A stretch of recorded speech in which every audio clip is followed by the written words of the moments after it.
evening, cult members, and welcome to Pop Culture Cult. I'm Sean. I'm Janice. Welcome to the second Mandalorian show that Pedro Pascal. No, wait, no. Lone Wolf and Cub show? No. Welcome to The Last of Us reaction and discussion. We just got done watching the episode. If you haven't been around here before, we watched the episode, we reacted to what we just saw, we talk about it, the emotional meaning to it, and all the deeper stuff to it. If that's not your thing, I totally get it. Cool, awesome. Thanks for the click. Hit like while you're here, and then we do trailer reactions all the time. This is actually, I'm bringing it up because this is actually one of the episodes where I wish we were doing the live watch along reacting to. Yeah. Because there was multiple times in this episode I was like,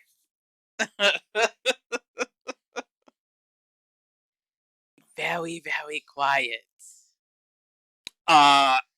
Okay. Some things that we need to discuss going into this episode.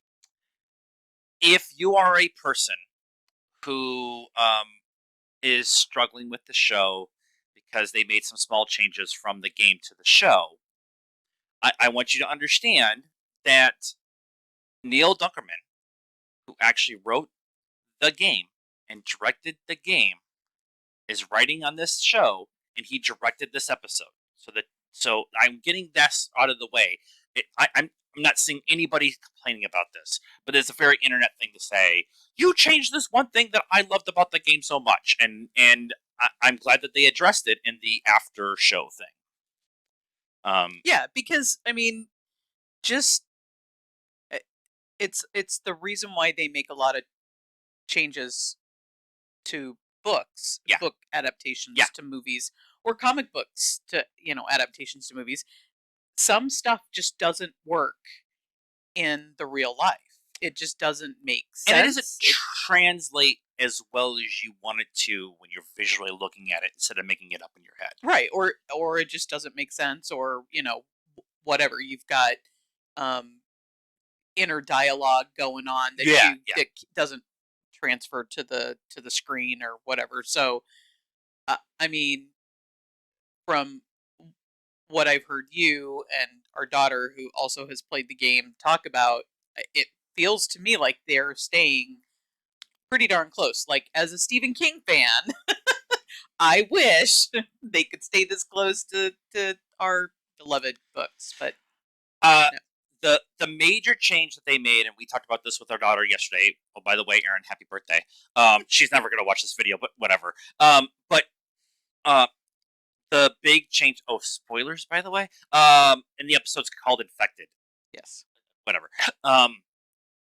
The biggest change is spores is what kind of spreads out and changes. Like is the catalyst, and in within the show, they're using fungus that's directly affected by the flower, or flower is affected by it, and then it spreads out from everywhere. Right. And that it's a hive mind at that point in time. Right. That the fungus kind of Stranger Things vines across Hawkins, except it goes. You ever watched a movie and thought, like, this is just visually amazing, and I just love the way it looks, and the colors are amazing? Well, our friends over at Movie Palette have come up with these great pieces of art that you could put up on your wall to show your love of movies without really necessarily being overly dramatic about it. Think of a movie barcode kind of thing, where you can look at the colors and know what the movie is, but it's very, very subtle. If you know us, we are into Tron Legacy. The music and the lights and the color itself is just amazing.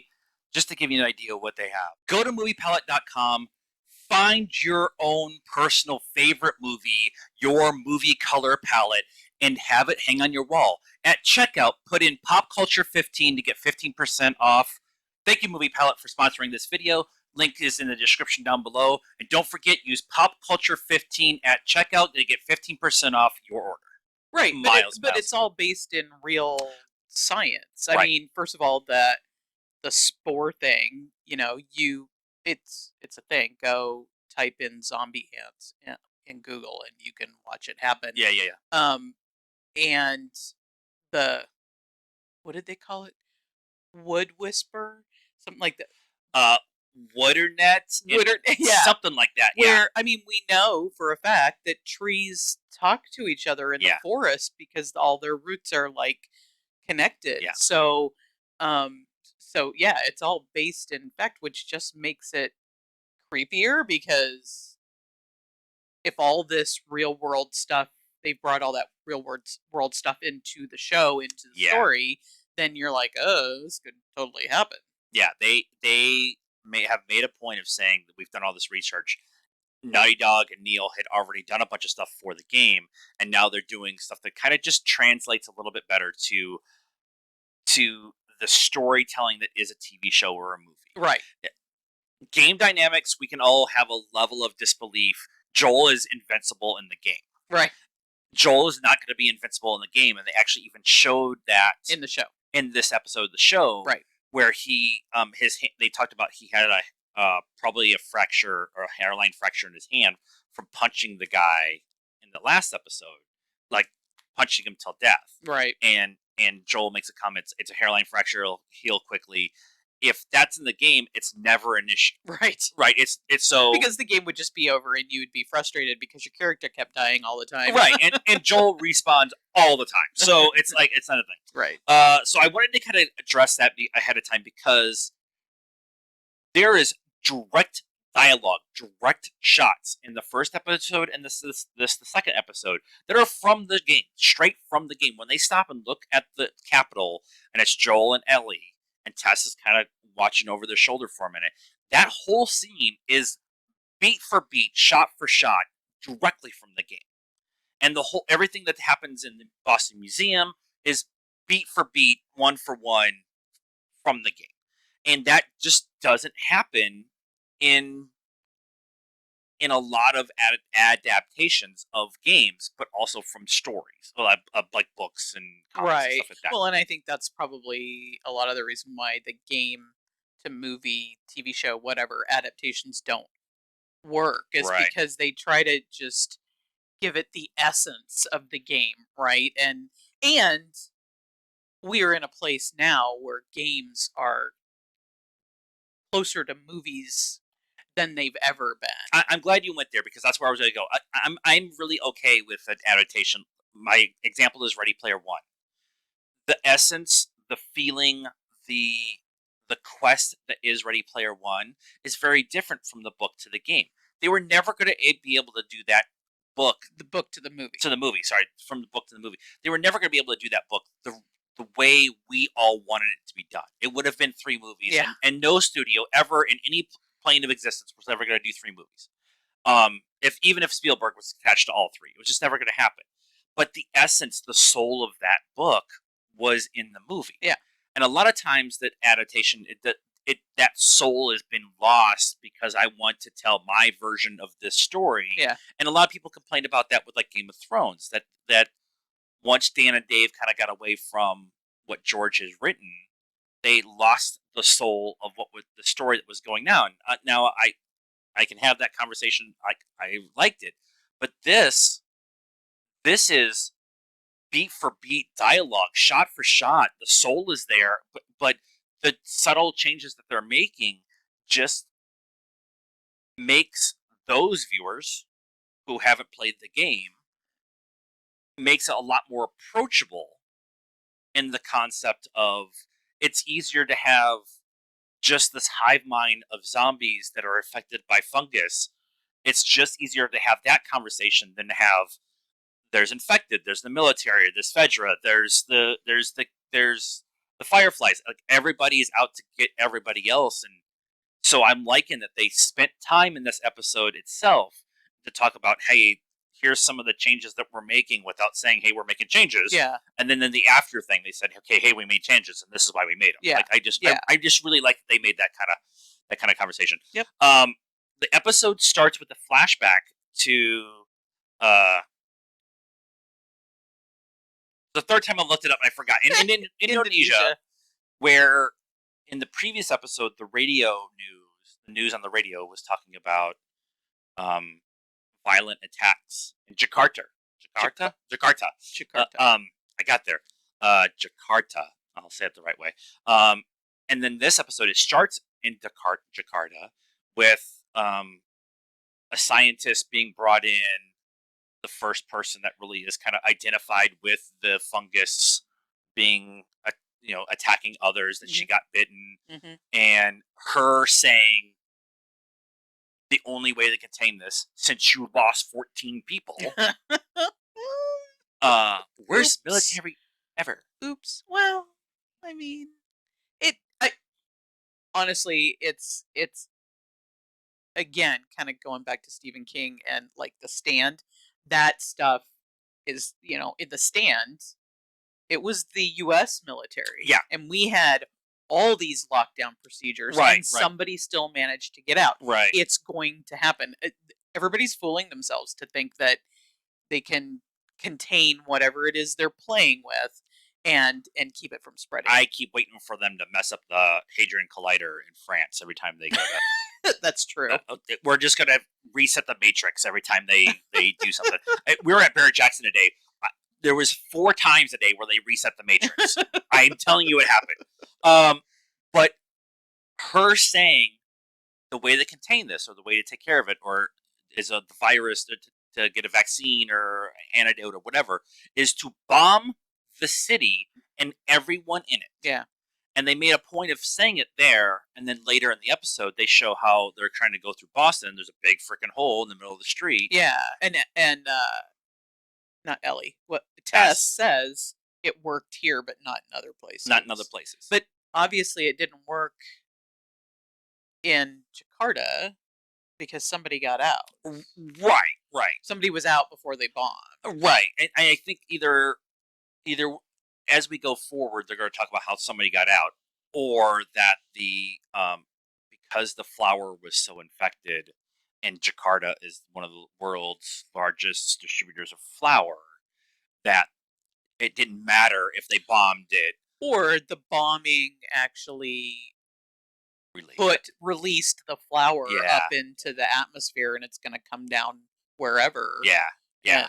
And then that's what. Yeah, it was just again a little bit of a change from the game, slight change from the game, but it was a nice, like, the last episode started with the conversation on the talk show, kind of setting up the world, and now we did another flashback at this time. So I wonder if, like, that's going to be like a motif throughout the season of doing a flashback to kind of give you the feel of what this episode is, to fill in some questions about how it actually started, instead of dedicating an entire episode that a lot of people would be bored through. Right. Especially people like that have played the game that know, they're like, let's get to the action. Yep. But the people that don't know were like, well, how did this happen? What and you have to have that kind of delicate balance, walking on the balance beam across to the other building. That you have to have that for us who played the game, and for those who didn't, to have that kind of keep us satisfied with the story that we love, but also give them enough information to kind of keep them engaged in the show. Right. And so far, 2 episodes in, they're doing it. Yeah. And it's not easy. The rest of this episode is about them getting to the capital. Right. It's a very Tess-centric episode. The episode starts after we get through with Jakarta. The idea of them, Tess and Joel, really testing Ellie, and how is she alive after being bitten, and that she is immune, and Tess coming to the realization that there's actually hope. She's very disconnected from the world before the infection gets out, and so that's kind of helps her live through everything. But then she does a lot of things like Joel does, which I hope they don't talk about. I hope they don't explain the stuff that her and Joel did to survive. I wish that kind of just stays in the background, because it's important, but it's not as important as the journey of redemption that is. Right, and they can do the same thing, right? They can do some flashbacks moving forward that Joel has about, his time with Tess or whatever. Yeah, and I think they will. But her whole journey in this episode is keeping Ellie safe, coming to the realization that there's actual hope out there, that she's that it's going there is a possibility of maybe not the world going back, but the world being saved, and she sees it in Ellie, and then they go through the museum and the Clinkers show up. That scene in the with the Clinkers is again almost beat for beat, shot for shot from the game, and I was just like the whole time. um, that is I love that that's the first big scene that we get in the show with the actual infected. Outside of what happens, I mean, the opening 20 minutes of the last episode is the opening 20 minutes of the game, and we really never see the infected. We just kind of see them blurry off in the distance attacking other people. Well, there's the little lady that the thingies come Right, out of her right, mouth, so you but get it's the idea. but that's early on. hmm Now we're 20 years down the line. You got Clinkers with their heads are encased in fungus, and so they're kind of immune to headshots. Takes multiple shots, and she even said, "How many shots does it take to kill these things? A lot." And so I that scene is as intense in the game when you're playing it and you're controlling Joel and Ellie through the whole process, and it was just as intense here. yeah. And I as somebody who's played the game, were you as engaged in what was going on? Yeah. Oh yeah. Yeah. It was tense. In that exchange, Tess gets bit. We know they didn't. There'll be a lot of us talking this way throughout these reviews. I know she doesn't. I know that Tess gets bit. When we get to the Capitol and there's been um, the Fireflies have been attacked and killed, in the game, it's the military. And they're trying to eliminate the Fireflies because the Fireflies are the ones who are trying to reestablish a central government, and that's not really going to be a thing. Right. But in here, one of them got bit, was infected, and so they cleaned shop across the board. Right. Right. And then in that, once they came to that realization, Ellie was the one that figured out that Tess is the one who got bit. Ellie got bit too, which also happens in the game, but Ellie's immune, so it doesn't really matter. No, I think Tess just said it's. She said, "It's been a good run." It's been a good run, and Ellie pauses and says, "Oh shit, you got bit." Yeah. And that's when Ellie's the one who's like, "Oh, you got bit," because like a lot of the conversation before then is about Tess trying to find a radio or a map or trying to do something to get Joel. She was very intense all of a sudden about trying to Joel and Ellie were like, what just happened, and trying to figure out what happened and how come these people were shot. Yeah. And she was like not having any of that. She's like, we need to find a radio or a map. And so yeah, you could tell something was going on. Something was going on, and Ellie's the one who kind of figures it out. Like she's the first because she's been through this whole thing. She gets bit.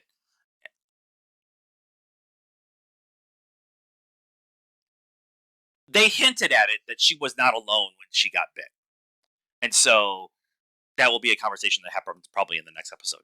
But so she's been through that whole process again, which has allowed her to kind of figure out that Tess got bit. But they also made a point in this episode of showing that Ellie, she's not an idiot. She's been raised in this world. She's 14. She's been raised in this world, but she still went to school. She knows where Detroit is. She knows how to read a book. She knows things. Yeah. Yeah. And so they made a point of showing that Ellie is smart. And so, but when it finally comes down that Tess decides to, they one of the Fireflies starts to change and goes after them, and Joel instinctively shoots him, which activates the whole hive. Right. Now, in the previous in the episode, they were trying to go one certain way. They couldn't because a bunch of new infected people are laying out in the streets.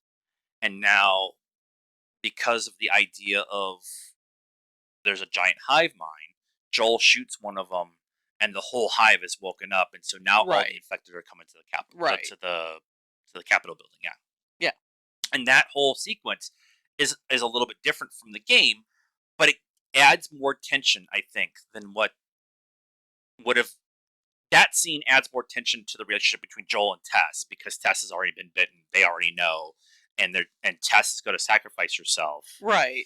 Yeah. And she kind of does in the game, but it's much more of a distraction of the military than it is blowing up the building. Yeah. To save them.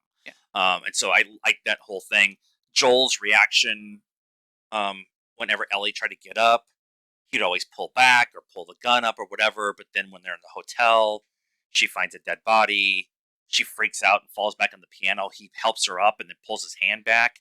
And then later on, when Tess has been infected, he like backs away from her. But then when they go to run, he grabs Ellie, and so there's like that, like again, show don't tell, storytelling. Mm-hmm. We talk about a lot. Yeah. And then they blow up the building, and then Ellie kind of comes to the realization that she's way more important than that. Like, I think even she thought she was. Right. She's 14. She's just like, man, we're on a adventure. And they made a point of like saying like when she walked across the causeway, like Joel's like, oh, it's scary. She's like, no, that was scary. This is just a piece of wood. I'm walking from one building. And so like her whole process, but we knew that we were going to lose Tess, and it made sense that this was the point where we lost her. Episode 2 is what I'm saying, not in the story. We know in the story this is where we lose her, but episode 2, because the previous week was supposed to be 2 episodes, and they made a point of ending it as they left the quarantine zone. Right. And then this episode was all about finding the Clinkers and then losing Tess. And then we really get into the journey going on starting next week. At least that's how I kind of feel like we're going. Overall, how are you feeling about what they've done so far, storytelling wise? It's good. It's making sense. I mean, like I said, I appreciate that they're going back at least a little bit at the beginning of the episode or whatever, and kind of explaining what's going on. Because I didn't get the whole flower correlation until we kind of talked about it and saw some stuff on the internet and stuff afterwards. Right. I was busy paying attention to what was going on and not really, the fact that they were talking about in the background that there was this incursion at a flour mill in Indonesia, and Right. nobody, like the people who didn't eat the flour products were the people who didn't get infected and all that. So yeah. I'm finding it interesting of this doesn't happen very often where I actually know the story that's going on and she doesn't. Usually it's the other way around because she read the Stephen King book. Right. We watched The Stand. She knows what The Stand story is. So so I was coming along with like, this is cool. She's like, oh wait. And so like I just finding it interesting being on the opposite end of that, and especially with the story that we all love so much, and I'm interested in if they're going to do any other major changes. The spores thing ends up being, I think, a smaller deal than what it really should be. It's a big deal in the game because they have gas masks and stuff like that. Oh, there's a couple little details that I really liked. In the game, their flashlights are attached to their backpacks. Ellie's got the actual like attachment one, and Joel's got the big mag. Could hurt somebody with it, whatever. And that change, like that. Well, I think will change somewhere down the line. The backpacks are a big deal because that's where all your stuff is. Ellie having a chicken sandwich. Yeah. While Joel and Tess were eating on the beef jerky. She's got flour for bread. B, she's got a chicken sandwich. Yeah. They smuggled it in. Yeah. And like the two of them, this kind of like lusting over a Yeah. sandwich kind of thing. Is that a chicken sandwich? Yeah. Ellie talking about she can't swim. Which is probably going to be a thing later. It's not saying it's not. But it's good that they introduce it here. And then a little bit of the dynamics of some people just straight out died. Some people didn't get infected, but died and have now decomposed over time, and that kind of adds a level of horror to the story. Yeah. So I guess that's everything we want to talk about with this week. Let us know if what you thought of this episode and our discussion about it in the comments down below. Please be nice. It's a requirement around here. Like this video, subscribe to the channel, hit the bell for notifications, and follow us on all the social media stuff, Facebook, Instagram, Twitter, and TikTok. Links in the description down below. And until next time, cult members, good afternoon, good evening, and good night now.